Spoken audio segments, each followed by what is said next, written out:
Good morning. Thank you, Amy. It's great to be here. It's always fun to be at Access, my favorite conference of the year. It feels like a rock show, you know.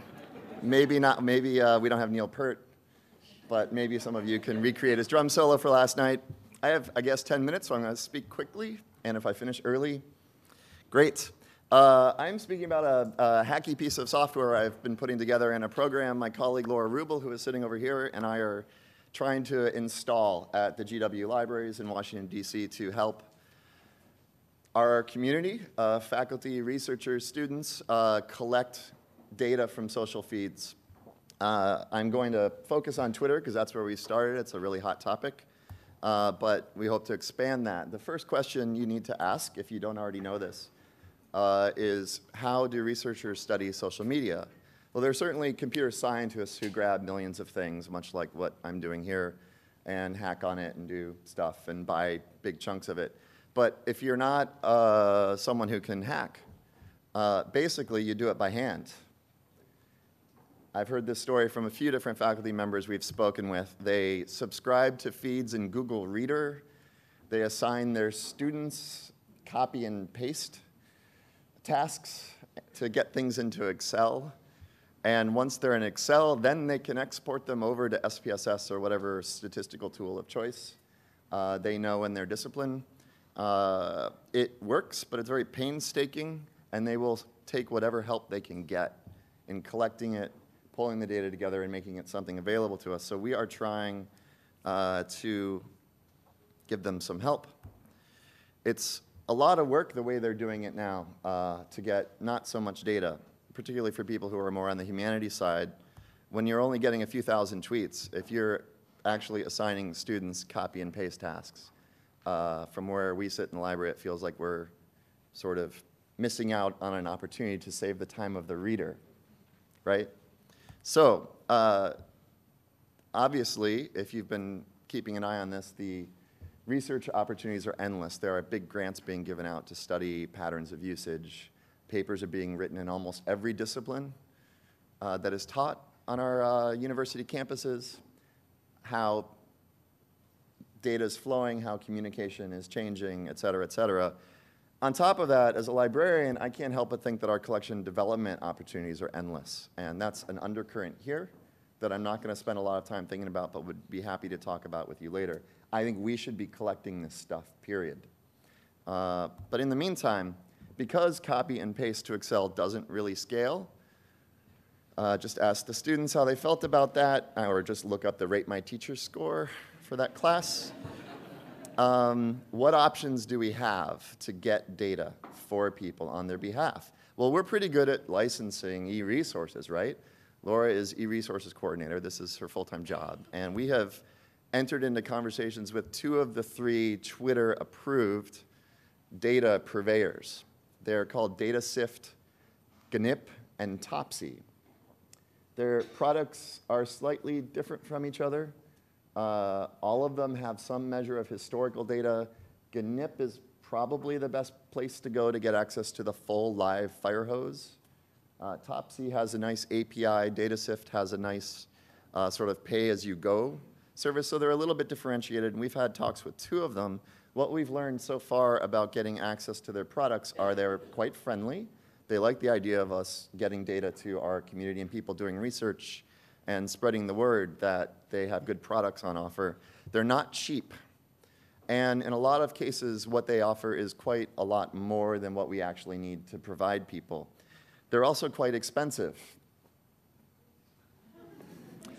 And frankly, for all of them, just getting the money over the wall to them, if that's what we were to decide to do, would not be enough. We would still need to support faculty in grabbing the data and transforming it and folding, spindling, and mutilating it so they can get it into SPSS or whatever they need. So there's a cost for us if we're going to do this no matter what.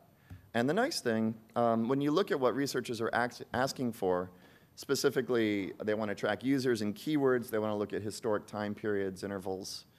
They want to get basic values from everything in, say, a tweet. Like I said, I'm focusing on Twitter, but this would also generally apply to data from Facebook or Tumblr or anything else people might be diving into. Users, dates, the text or an image, if that's available, and the counts of retweets and followers and that sort of stuff. And a lot of them in the humanities are really looking at thousands of things, not tens of millions. And that's not that hard a proposition for us hacker types. It is a lot of work to them.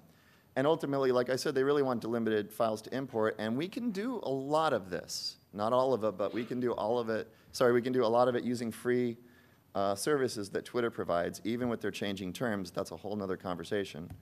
If anyone's interested, we can maybe save a few minutes in Q&A about that. Some of the data that they're asking for we'll have to buy. It's a little hard to get historic data, and I'll show you a picture that might make that a little clearer in a second. But in the meantime, for Twitter, according to the things we've been asked for, there are a couple of things that we can do pretty easily. The first thing is get data from user timelines. The current API, version 1.1, allows you to grab the 3,200 most recent tweets for any user. For a lot of people, our faculty are studying, like, say, Congress members. They've never tweeted 3,200 times, and you can get all their stuff. Then there are people who are a little friendlier on the media, and that means you can only get the most recent 3,200. Also, for news organizations who broadcast all their stories, this doesn't mean we can go back very far, but we can go back a little bit. The trick is if you get started, you can get everything going forward for free from the public API today in a manner that is approved by their terms of service. Similarly, they have a public stream that offers a facility to follow users, track keywords, hashtags, et cetera, geographic regions, and I've found that this seems to top out at about 3,000 tweets per minute, which is about 180,000 per hour, which is about 4.3 million per day. That's more than most of our faculty members would want to look at unless they're themselves hackers. But it's an amount that's not that hard for us to do. 4 million tweets, yeah, you have to think about it. You have to plan some storage and some file naming, but if you've got some hacker chops, you can manage that pretty straightforwardly. Additionally, there is a search function that's a little bit useful that I can show you in a second. So let me give you a brief example of what this looks like. I'm tracking right now with this tool I built that's called Social Feed Manager. I'll have a link for you later. About 40 or 50 user accounts on Twitter using the user timeline function. And as you can see, I sort of just turned this on a little while ago. We're tracking things related to major news media outlets, so ABC, NBC, CBS News, Fox News, et cetera, and also 20 very active congressional tweeters. So people whose names might be less familiar to you than us, but nonetheless pretty prominent politicians and people whose voices matter in the political debate of the day. Now, I've created a little thing that uses sparklines to show a relative pattern of activity.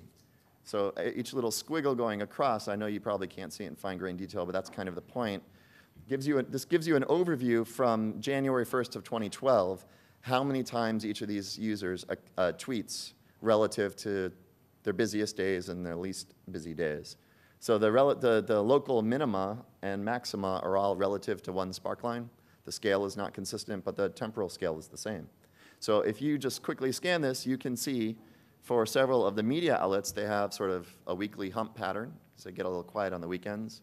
And you can see that some of the politicians have busy days and slow days. And you can see that, like I mentioned, the user timeline only gives you the most recent 3,200 items.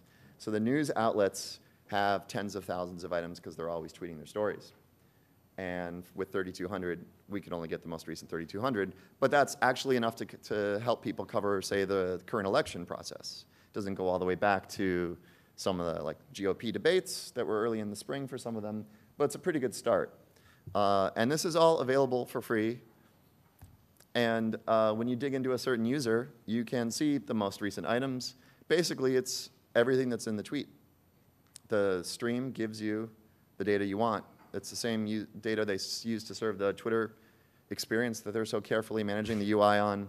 And it also allows you to hit a CSV button and get the data out, which is a main thing they're asking for. I'm going to pick up to make sure I get through 10 minutes, but once I learned about the Selfaware Roomba, it took me about 10 seconds to put in Selfaware Roomba and pull down their 462 tweets. And it appears they became sentient around about July 1st. And if you pull up that tweet, it actually says, "I'm self-aware." So if you find something like this, it's really not hard to have a tool at the ready to just go grab items from an account. Public streams, like this one, let me explain this. I grabbed everything that mentioned Obama, Romney, and debate for about 3-4 hours around the debate the other night. And having selected out that set, I used Redis to build minute-by-minute queries of hashtag counts. So this is from left to right, roughly temporal. There's a 10 to 15-minute gap between some of them. But this is a minute-by-minute count I basically treated debate as a stop word because they all had that was the top hashtag. But you can see the idea of binders full of women. I still don't understand what that means. I was watching the Tigers that night. I'm a baseball fan. I figured I'll just grab the tweets. I'll look at it later and I'll know what the debate's about. But if anyone would explain that to me, I have no idea what it's about. But you see it trending upward, whatever it means. So you can get the data out, do subqueries, and with pretty easy to work with tools like Redis, provide a useful overview. I haven't figured out how to visualize this yet, but I'm sure I'll come up with something. Finally, search. The search function gives you the most recent 1,000 items that mention something. So if you search Access YUL at 1 a.m. this past overnight, you get about 400 tweets, and you see some names you'll recognize in there. Over here on the left, I don't know if you can read it, but it says DCHUD, good, greet, new conferences, die, learning, going year. Again, it's an overview, but the data's available to hack with. So the Social Feed Manager is an app that is on GitHub. It is free software, according to an MIT-style license. You can take it and work with it, although you will find it a little awkward. I need to update the README because I've sort of changed what it does and how it works quite a lot. And the README will not help you get it running yet. So I have a little work to do on it. If you're interested in it, please get in touch with me. It will allow you to pull down a user timeline, do filters, pull the sample feed, and run a quick search. And it needs to sort of integrate all that more. It's basically a lot of command line stuff, some of which ends up in the database, and some of which ends up on your desk and your disk. But it does these simple sort of display and export of timelines. It does the things we can do for free.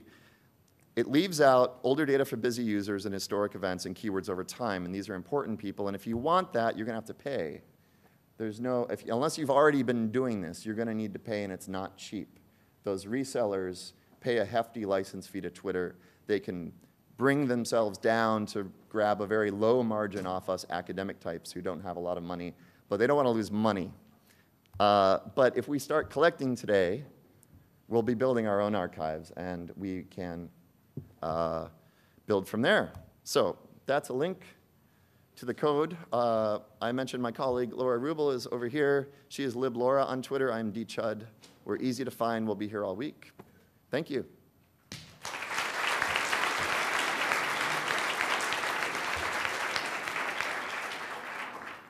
Any questions?